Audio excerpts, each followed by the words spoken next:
warahmatullahi wabarakatuh. Selamat pagi Sobat Semanifda TV, gimana nih kabarnya di rumah? Semoga sehat selalu. Kembali lagi bersama saya Nur Lailatul Komaria di program Semanifda TV. Cuma mau ngingetin, jangan lupa setiap keluar rumah selalu menerapkan 3M.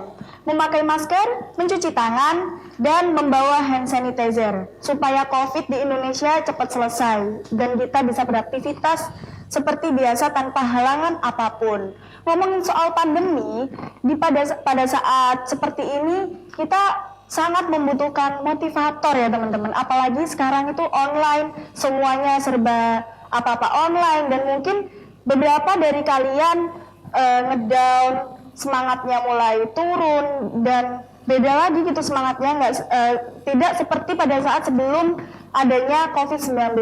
Nah, tenang aja teman-teman, kali ini saya tidak sendiri, saya sudah bersama Bapak Didik Madani selaku motivator nasional supaya memberikan motivasi kepada kita agar tidak menyerah dalam meraih cita-cita. Kita sapa dulu Bapak Didik Madani. Selamat pagi Bapak. Selamat pagi, Assalamualaikum warahmatullahi wabarakatuh. Waalaikumsalam warahmatullahi wabarakatuh. Bagaimana Bapak kabarnya? Kabarnya wow. Ya. Kalau saya ditanya apa kabar pasti wow. Wow, Wow itu singkatan loh. Singkatannya apa tuh Pak? 3 abjad. Situ adalah kepanjangan dari World of Wonderful. Bahwa dunia ini itu indah. Dunia itu colorful. Sama seperti manusia. Sama seperti potensi manusia. Sama seperti potensinya Nandia. Nandia itu wonderful bagi saya. Alhamdulillah, terima kasih Bapak. Nah, sebelumnya nih Bapak ya, saya juga sempat membaca beberapa artikel tentang Bapak, bahwa Bapak sudah pernah berbicara dan memberikan motivasi teman-teman kepada beberapa perusahaan, kepada beberapa lembaga, kepada beberapa instansi di berbagai luar. Ada 29 kota di Indonesia dan Asia Bapak ya. Dan setelah itu ada beberapa buku yang telah diterbitkan oleh Bapak Didik Madani. Ada 3 buku teman-teman. Yang tahu kan, yaitu ada PIAS Metode atau metode tes potensi diri. Yang kedua ada Power Speaking. Yang ketiga ada PIAS Power. Nah, selanjutnya saya ingin bertanya tentang metode PIAS tes potensi diri ya Bapak. Bisa dijelaskan tes potensi diri?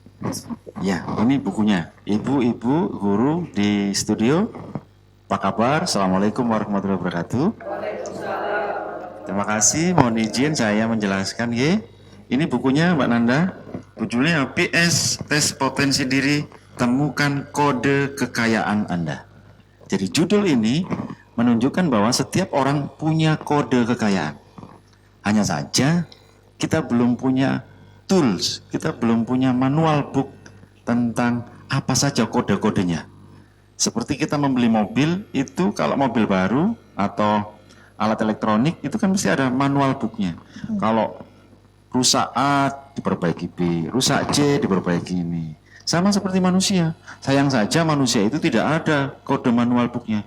Ini kalau stres diapain, si Nanda stres diapain, si Didik stres diapain. Alangkah indahnya kalau misalkan ada sebuah manual book dengan bahasa yang sederhana, itu bisa menentukan kode kekayaan, sehingga setiap orang itu bisa menemukan potensi diri terbaiknya sejak dini. Bagi ibu-ibu guru, ini penting sekali untuk ibu bapak dalam membantu siswa melejitkan potensi diri anak sedini mungkin sesuai potensi terbaiknya. Karena setiap anak itu seperti jagung. Jagungnya warna-warni, dibawa oleh ibunya, bapaknya, ditaruh di SMA. Ini, SMA 4 ini, lalu sebetulnya ibu-ibu ini, guru-guru ini, hanya tinggal meledakkannya dengan api-api motivasi, sehingga dia menjadi popcorn yang meledak kemana-mana. Dan ledakan itu tidak bisa kita arahkan. Hanya kita bisa picu panasnya agar ledakannya maksimal. Itulah sesungguhnya tes potensi diri PS, dan di sini singkatan sebetulnya. PIES adalah singkatan proaktif, interaktif, empati, dan sistemik. Tipe PIES ini adalah prototipe dari 4 sahabat Nabi, Umar bin Khattab, Abu Bakar, Ali, dan Umar, Abu Bakar, Utsman, dan Ali. Ini prototipe dari kebaikan-kebaikan gen karakter dari 4 sahabat Nabi. Dan ternyata dalam 4 sahabat Nabi itu ada rahasia.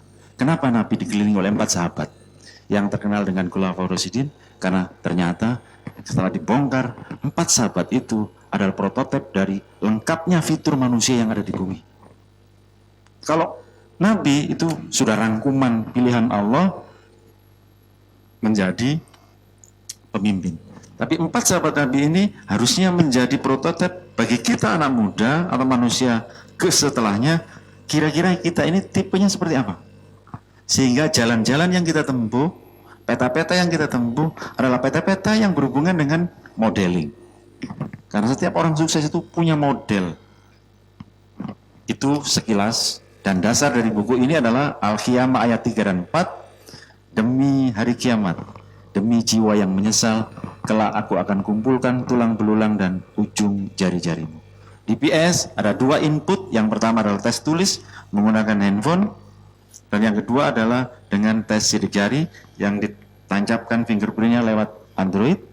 Lalu dari situ sudah keluar sertifikatnya, dan ibu-ibu serta Nanda dan teman-teman bisa menggunakannya sebagai pandangan. Oh, saya ini cocoknya nanti kuliah jurusan ini. Oh, saya itu begini, perannya ini. Di dalam buku ini dan di tes tulis itu ada 21 titik potensi terbaik yang harus Anda kenali dalam rangka menemukan secepatnya karpet merah Anda dalam menjalani peran kehidupan di dunia. Berarti itu diterapkan tidak hanya untuk anak-anak sekolah, berarti sebelum sekolah juga sudah bisa ya Pak? Sudah. Ya? Setelah itu juga, setelah yang udah dewasa-dewasa mau kemana-kemana itu bisa diteruskan oleh ini? Ada 9 segmen untuk kepentingan PS. Yang pertama adalah bisa digunakan untuk PS parenting, pola asuh anak. Karena banyak orang tua itu yang kebingungan di area daring ini, ya apa cara mendidik anaknya? Apalagi di daring. Sebelumnya diserahkan ke sekolah, betul? Seolah-olah sekolah itu tempatnya para dewa. Sehingga kalau sekolah sudah selesai, padahal berapa jam waktu terbanyak adalah di rumah. Jadi guru itu sebetulnya cuma sekian persen. Orang tua yang harus lebih paham. Yang kedua adalah PS Kids, gaya belajar anak. Setiap anak punya gaya belajar beda-beda. Guru orang tua wajib tahu apa motivasinya dan bagaimana menyentuh titik mood terbaik setiap anak. Karena setiap anak di 4 tipe ini punya kebutuhan emosi sendiri-sendiri. Ada anak yang suka diperintah jalan, ada anak yang suka ditemani, ada yang anak yang suka dilembutin, ada anak yang suka ditelitin. Nah, ibu guru juga harus paham. Yang kedua adalah PS Teens. Ini adalah jurusan sekolah dan bidang kerja. Anak-anak sekarang kalau ditanya jurusan sekolah apa, bidang kerjanya apa, itu biasanya terpengaruh oleh temannya bernama YouTube, temannya bernama Selebgram, temannya bernama Instagram dan FB. Orang tuanya juga udah nggak tahu, anaknya juga tahu, bingung, masuk kuliah, sekolah biaya tinggi, lulus nggak sesuai dengan bidang kerjanya. Terus peace couple, menentukan jodoh ideal di masa depan. Ternyata bisa ya Mas? Bisa. Tipe ini ketemu tipe ini itu cocok enggak? Nah, itu ada konflik beda-beda setiap pasangan. Terus entrepreneur, menentukan bidang usaha dan memilih partner kerja. Di organisasi, apapun itu termasuk di sekolahan, rata-rata konflik yang muncul di para tenaga akademisi apa? SDM.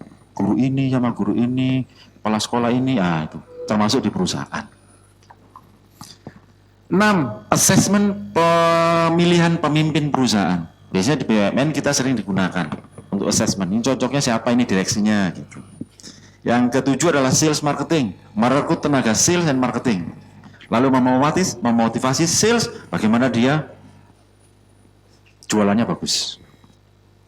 8. Customer service, bagaimana melayani orang, bagaimana handling komplain, bagaimana memilih tenaga pemasaran yang anti stres ketika dikomplain, dimarah-marahin.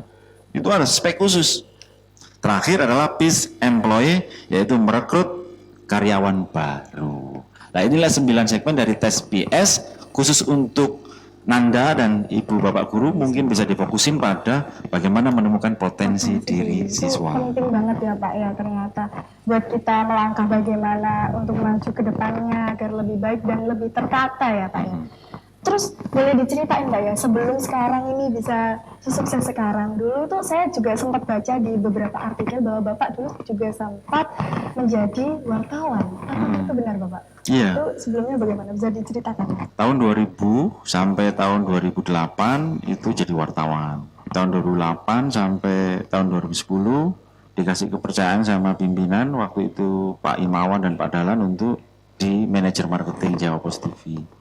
Nah, dalam perjalanannya memang saya menikmati dunia wartawan. Hingga pada waktu itu tahun 2010 saya keluar. Nah, ya itu sempat jadi wartawan. Sempat Pak ya, jadi nggak langsung. Jadi manusia itu semuanya berproses ya Pak ya, untuk menjadi lebih baik lagi. Jadi gitu sobat teman-teman di rumah, jangan pernah menyerah, apalagi di masa pandemi sekarang. Harus banget mengolah motivasi itu terutama ya Pak untuk diri sendiri. Lalu lanjut Pak ya, di buku kedua yaitu ada power speaking, yaitu bagaimana Pak buku power speaking itu apakah sama dengan potensi diri? Ya, power speaking itu lanjutan dari PS. Karena profesi saya pada waktu adalah pembicara, saya punya kepentingan yang besar. Bagaimana saya bicara itu didengar orang. Didengar bukan karena dia takut pimpinan untuk duduk di sini di depan saya, tapi didengar karena memang dia ingin mendengar saya dan bertahan. Akhirnya saya membuat buku Power Speaking, bukan sekedar public speaking, tapi power speaking adalah bicara dari hati. Karena apapun yang keluar dari hati, itu sampainya di hati. Tak akan mampu setiap hati menolak apapun yang keluar dari hati. Oleh karenanya pada waktu saya membuka buku Power Speaking di bab kedua, itu ada yang namanya membaca pikiran dan emosi audiens. Jadi mohon maaf, ibu ini di sini, saya tahu ibu tipenya apa dari cara duduk saja. Kayak pakaian. Karena ada 5 cara saya melihat Anda. Berapapun orang yang di depan saya itu 100, 200, 1.500, bagi saya cuma ada 4. Orang P, terus apa? I, terus E, terus S. Singkatannya apa P? Proaktif, interaktif, empati, sistem. Dari mana melihatnya? Dari 5 hal. Yang pertama apa? Gaya pakaian. Kelihatan. Yang kedua, cara dia jalan. Yang ketiga, jabat tangannya. Yang keempat, suara. Yang kelima, tatapan mata. Itu menunjukkan dia tipe apa. Sehingga, mohon maaf Ibu, Bapak, saya masih melihat Anda masih dalam tatapan mata dan gaya pakaian. Mungkin salah, mungkin benar. Tapi biasanya saya banyak benarnya. Gitu, okay? Jadi mohon maaf ya Ibu-ibu ya. Ini kelihatan ini. Ini kayaknya Ibu memikirkan sesuatu ini ya. Kayaknya Ibu memikirkan sesuatu di rumah ini. Anaknya sendiri ya. Power speaking bukan sekedar bicara. Kenapa saya tidak sekedar bicara? Karena saya tahu bahwa orang P kebutuhannya adalah pengendalian, prestasi dan penghargaan. Maka ketika saya bicara dengan orang P yang kelihatannya P, saya akan lebih banyak memperhatikan beliau. Karena dia suka perhatian. Saya jadikan dia pemimpin di kelas saya. Dan seterusnya. Orang I, dia orangnya atraktif, energik, suka bicara. Maka kalau ada ice breaking, saya suruh dia maju ke depan. Orang I, orangnya tenang, bersahabat, team player. Sepertinya tidak menolak, tapi juga tidak setuju. Gak jelas. Ayo, iya Bu. Orang S, orangnya menyelidik. Kalau ngomongnya nggak jelas, sebab akibatnya dia nggak akan bergerak. Nah, itu saya kemas dalam training-training saya dan penampilan saya, sehingga saya buat power speaking itu sebetulnya adalah pertunjukan audio, visual, vokal, verbal dalam satu kesempatan di depan, agar orang di depan kita menikmati apa yang sedang saya bicarakan. Itulah sebetulnya power speaking. Bukan sekadar bicara, tetapi 5 menit membaca pikiran dan emosi. Mau dirapan apa mboten? Tapi kalau saya nanti sebutkan ini ilmu 5 menit membaca pikiran emosi, ibu jangan buka set job di rumah loh ya. Buka set job. Aduh. Kalah Pak Didi. Gitu Nanda. Berarti ada metodenya ya Pak? Ada metode. Ibu nanti bisa sesi khusus, insya Allah Pak Ali nanti sama Pak Waka dan Pak Kepala Sekolah kita ajari khusus untuk bagaimana membaca pikiran emosi murid, termasuk diri Anda, anak Anda di rumah, pasangan Anda, dan orang-orang di sekitar kita. Ini penting Ibu. Ketika saya menulis ini, insya Allah saya sekarang nggak seberapa stres lagi dengan kehidupan yang mengecewakan ini. Kalau dalam Bu, stresnya masih ada, tapi nggak kayak dulu. Kayak dulu itu masih kebingungan. Ibu Nanda, mohon izin saya boleh ngomong ya? Silakan Pak. Saya punya satu kalimat tentang power speaking ini. Apa itu? Hidup itu pertarungan memperebutkan persetujuan dari orang lain. Saya ulangi lagi. Hidup adalah pertarungan memperebutkan persetujuan dari orang lain. Dari siapa itu? Yang pertama, bangun tidur dari pasangan. Betul? Bukankah keinginan kita ingin disetujui oleh pasangan? Maksud kita seperti itu, pasangan harus seperti itu, ngerti dong, bapak ya arek-arek iki kan. Itu loh maksud saya. Setelah lihat bapaknya, lihat anaknya. Maunya kan anaknya harus bangun pagi, sholat, jangan main game terus, yang ngirit, sing nurut sama ibu bapak kan gitu. Mandi, atus, metu sekolah, metu kamar, keluar rumah, masuk kantor, sekolahan. Kalau lihat sekolah bersih, siswanya rapi, seneng loh mboten. Tapi orang sing rame, mencelat ono. Pulang sekolah ketemu orang-orang banyak. Semuanya tentang persetujuan. Bahkan ibu-ibu itu kan punya kalimat pamungkas.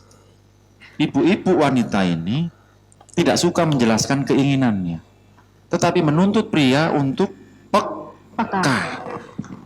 Itu kan imut tingkat dewa. Ya apa caranya Bu? Bapak ini mikir, yo apa maksudnya ini? Awakmu iki Pak gak peka mbek perasaan.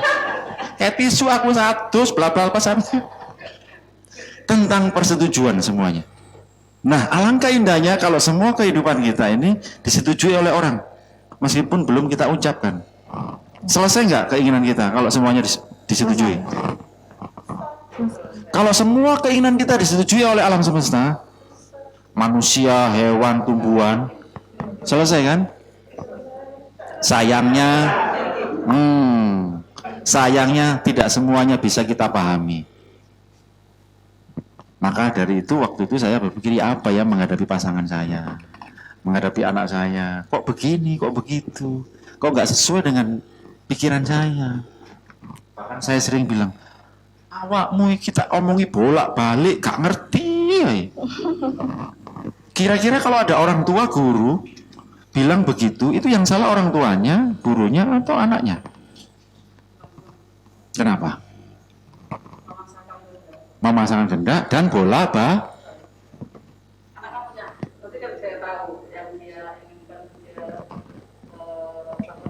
betul.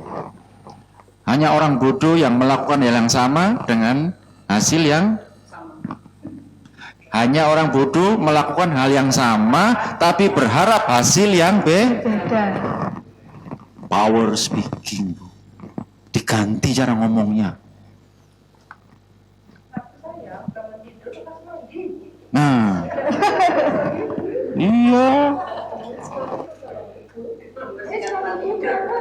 iya dibatin aja. Mandiku suami dedet. Jadi itu Ibu. Setelah itu saya ini akhirnya alhamdulillah ketika ada hal-hal yang tidak sesuai dengan keinginan saya saya memahami, oh iya, dia tipenya ini. Caranya dia melakukan sesuatu seperti itu. Dan cara saya harus bicara dengan seperti ini. Gitu. Jadi saya lebih menahan diri, lebih memahami. Gitu. Gitu Pak ya, lanjut. Tadi itu adalah power speaking teman-teman. Jadi teman-teman di rumah bisa belajar ya Pak. Ternyata power speaking itu nggak hanya berbicara, public speaking di depan orang, tapi juga ada metode lainnya. Mengenali apalagi emosi dan pikiran dan emosi teman-teman. Lanjut Pak ya, ini mungkin balik lagi ke tes potensi diri. Karena menurut saya di sini yang perlu sangat dibahas itu potensi diri ya Pak. Karena anak seumuran saya, anak seumuran yang masih sekolah itu benar-benar harus mengembangkan potensi diri. Benar ya ibu-ibu ya, ibu guru ya. Lanjut, peran APK bagi kaum milenial itu bagaimana? APK Bapak? adalah Aplikasi. Karena kan sekarang serba online ya Pak ya. Itu bagaimana? Ya,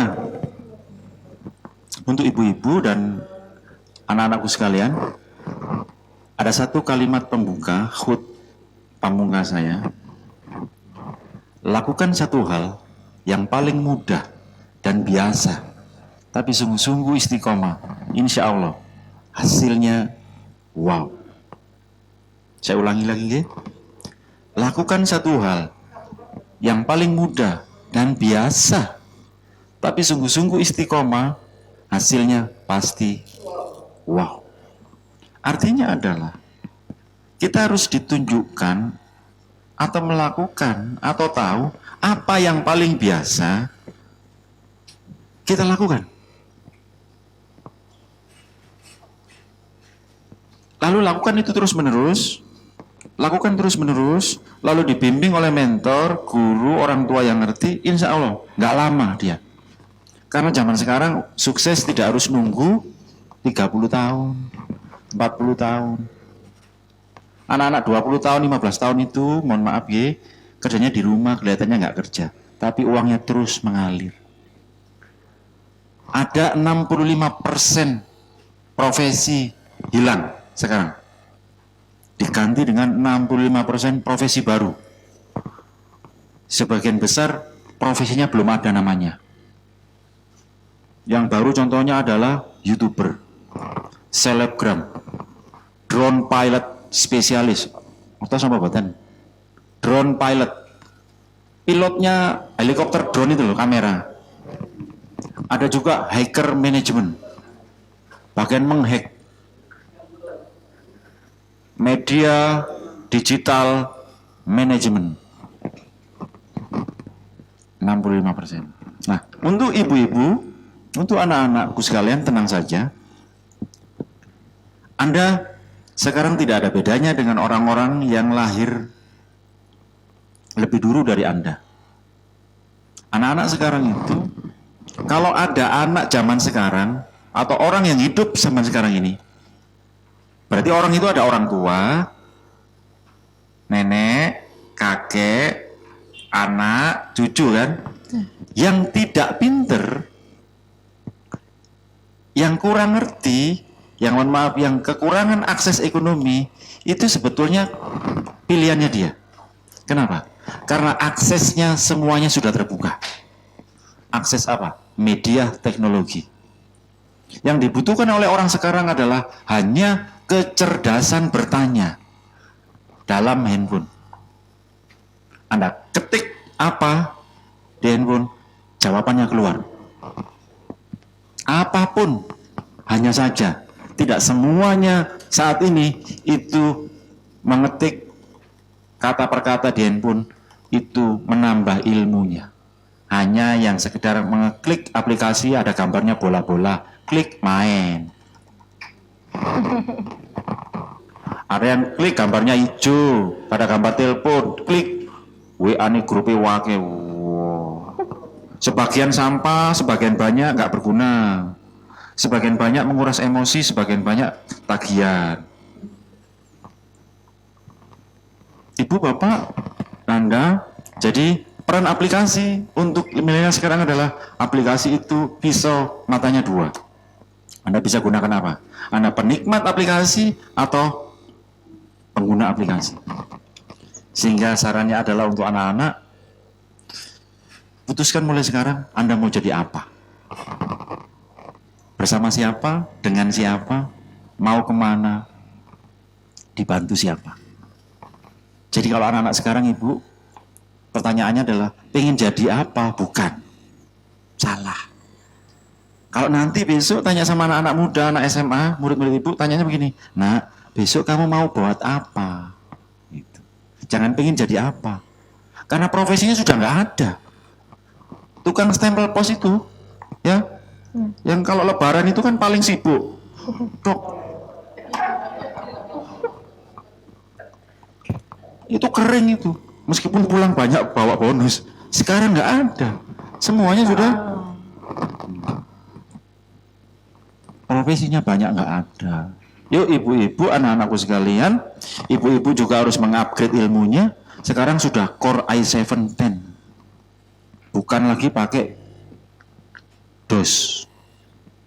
Meskipun ibu-ibu tidak mengajar dan terbatas oleh kurikulum, wajib tahu supaya tidak ditinggalkan oleh anak-anak muda sekarang itu, anak-anak yang susah terpesona dengan sesuatu yang jadul, yang sering mengatakan setiap memulai pelajaran dulu. Itu nggak disukai anak muda sekarang. Dulu aku ngene, tangi isu ini, enggak suka. Jangan mengawali sesuatu dengan kalimat dulu untuk anak-anak sekarang. Terakhir saja ketika mereka sudah dekat dengan Anda, baru Anda ceritakan, nak, dulu Bapak begini, kamu sekarang enak. Gitu. Karena anak sekarang itu sangat canggih. Audiovisualnya di matanya udah canggih. Sekali itu sudah keluar gambar, warna, gradasi, vektor, animasi, grafis. Sehingga ibu-ibu, yuk kita upgrade diri kita, minimal kita tahu apa yang akan terjadi nanti. Sehingga kita tidak dikatakan guru yang tidak menarik. Untuk anak-anak tetap harus menghormati ibu guru. Rumus satu, lakukan satu hal yang paling mudah dan biasa bagi Anda, tapi sungguh-sungguh. Nah, Nanda, terakhir saya punya cerita. Ibu, saya punya cerita, boleh cerita? Nah, pada satu saat ada seorang anak usianya 4 SD di sekolahan. Dipanggil kepala sekolahnya. Hei, Edi, kamu kesini nak? Siap ibu. Kepala sekolah, siap Pak? Ini ada surat, berikan kepada ibumu dan kamu pulang sekarang. Si Edi lari, saking semangatnya pulang ke ibunya. Ibu, ini ada surat dari kepala sekolah. Ibunya baca, Edinya di samping. Apa ibu? Itu dibaca. Wajahnya pertama sedih, tapi langsung bahagia. Dibaca akhirnya. Edi, kamu anak pinter nak. Karena saking pinternya kamu sudah bisa naik kelas dan harus pindah sekolah cari sekolahan baru. Nah, Edinya senang, aku anak pinter gitu.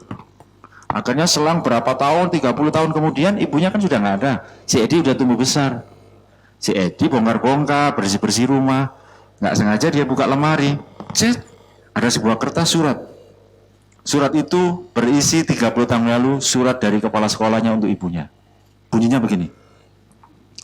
Ibu Thomas Alva Edison, kami sekolah memikirkan Anda harus mengambil anak Anda karena kami anggap anak Anda idiot. Malas belajar, tidak perhatian, kurang konsentrasi, oleh karenanya kami tak mampu dan menganggap anak Anda idiot, maka mengganggu anak-anak yang lain. Mohon ibu dengan rela mengambil anak Anda kembali. Tertanda kepala sekolah. Thomas Alva Edison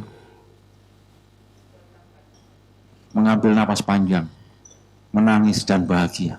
Yang pertama, ibunya sangat luar biasa. Bagaimana memilih kata kepada anaknya. Dia mampu berbohong dengan sangat baik bahwa dirinya pandai. Padahal oleh kepala sekolahnya, dia dianggap anak idiot. Thomas Alva Edison juga senang sekali karena dengan ibunya mampu mendidiknya dan menumbuhkan potensi terbaiknya hingga sekarang dan sampai saat ini. Tanpa guru kepala sekolah yang mengatakan dia idiot, tak mungkin dunia ini penuh cahaya, di malam hari. Dia adalah Thomas Alva Edison. Ibu-ibu, apa pesannya? Jangan lihat anak itu dari tampilan fisik. Mungkin ibu yang tidak tahu ilmunya. Anak kita cuma satu, tapi dikasih pelajaran banyak oleh guru yang berbeda-beda. Sebetulnya pinter siapa sih? Karena kurikulumnya seperti ini harus terpaksa. Yuk, mulai sekarang kacamatanya diganti supaya lebih indah, bahwa melihat anak itu jangan seperti lihat mobil mewah, tapi bapak ibu di belakang lihat knalpot. Jelek, kekurangan terus. Setiap anak punya kelebihan. Mudah-mudahan anak-anak kita di rumah, anak-anak kita di sekolah yang saat ini sedang daring, yuk nanti kita sapa dengan wajah yang baru. Anakku, gimana kamu kabarnya? Pinter. Kita sering puji dia hal-hal yang kecil yang dia lakukan. Kalau kurang konsentrasi, jangan. Yuk kita pandai untuk mengambil konsentrasinya dengan cara-cara baru. Makanya mudah-mudahan ini bisa membantu ibu untuk melihat dan punya kacamata baru dalam melihat potensi anak. Temanya sekarang intinya adalah jangan fokus menutup lembah, jangan fokus melihat kekurangan anak, tapi fokuslah membangun gunung. Fokuslah membangun gunung. Fokus pada kelebihan. Nanti kelemahan Anda akan ditutupi oleh orang-orang tim-tim di sekitar Anda. Henry Ford, dia dikatakan oleh idiot, oleh orang di zamannya. Akhirnya disidang dan dituntut. Lalu Henry Ford mengatakan, Bapak Hakim, mana yang lebih bodoh? Apakah saya yang saya punya tombol 4, ketika saya tekan tombol merah, keluar orang datang membantu saya ahli matematika untuk menyelesaikan urusan angka saya. Ketika saya tombol hijau, ada orang ahli mesin untuk menyelesaikan urusan saya. Ketika saya tombol tekan biru, keluar ahli komunikasi. Mana yang lebih pandai, saya atau orang itu? Saya memegang tombol-tombol. Dan untuk memegang tombol, saya perlu belajar. Kalau saya dikatakan idiot, silakan Anda pilih mana yang idiot. Dia atau saya yang punya pabrik mobil bernama Ford. Itu nanti. Bisa diambil pelajarannya, ya. Lanjut. Setelah cerita tadi, kita bisa ambil hikmahnya sedikit lebih sedikit supaya bisa menjadi motivasi diri kita. Lanjut ya Pak, pada pertanyaan selanjutnya, yaitu bagaimana cara sukses di era sekarang dan efisiensi kerja di berbagai bidang. Jadi tidak hanya bidang itu, bisa di berbagai bidang. Bagaimana Bapak caranya? Oke, pertanyaannya bagus, tapi agak bias sedikit. Begini, caranya sukses itu adalah Anda harus berfokus pada apa yang Anda bisa. Kalimat pertamanya adalah apa yang paling Anda anggap biasa. Saya waktu SMA, SD, SMP hampir tidak naik kelas karena pelajaran matematika saya dapat 4 terus.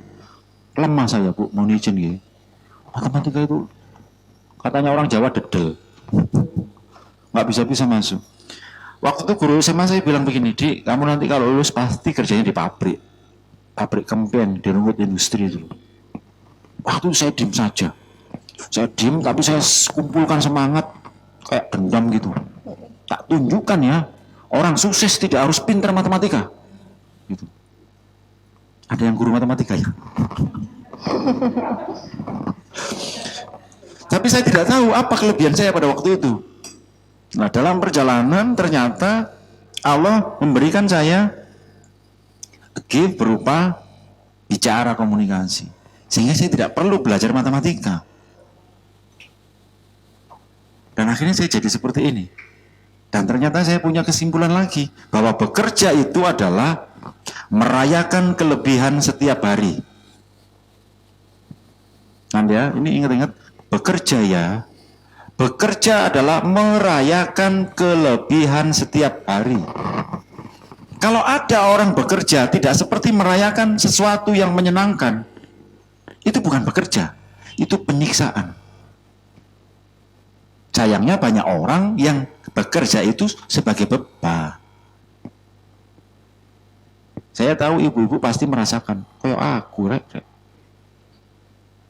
Yuk cek dulu apakah Anda ini bekerja seperti merayakan Idul Fitri, hari perkawinan, hari kelahiran anak.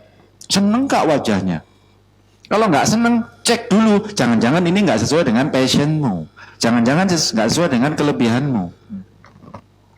Nanda maunya jadi presenter komunikasi, bidang komunikasi. Ya, carilah pelan-pelan di bidang itu. Kalau Anda saya kasih angka-angka matematika, Nanda pusing wajahnya. Iya, Pak. Nah kalau saya punya anak Nanda, saya akan alahkan dia ke hal-hal yang sifatnya komunikasi. Nggak saya kasih angka. Angka sini nak, kamu dampingi, kamu spesialis angka. Manajemen ini Nanda. Jadi alih pajaknya Nanda. Gitu. Jadi peran aplikasi adalah kita harus gunakan itu. Dan untuk anak milenial sekarang, fokus dulu pada kelebihanmu. Pak saya nggak tahu apa kelebihan saya. Tanya sama ahlinya. Tanya sama mentornya, gurunya yang paham ilmunya. Lalu dia mengarahkan kamu harus bergaul dengan siapa, harus baca apa saja, harus kemana bersama siapa. Jangan game aja. Jadi gitu Nanda ya. Sehingga diawali dulu dengan mentor, perlunya mentor, coach. Setiap orang berhasil itu punya pelatih. Ibu-ibu yang merasa sudah nggak berhasil, telat misalkan, salah asuhan, nggak apa-apa. Jangan sampai anak kita salah asuhan lagi. Sekarang ilmunya sudah canggih. Klik apapun keluar di Google. Nggak ada sekarang rahasia itu. Oke, gitu Nanda. Lanjut selanjutnya. Bagaimana cara tepat mengarahkan generasi muda dari negatif ke positif? Caranya adalah dengan satu.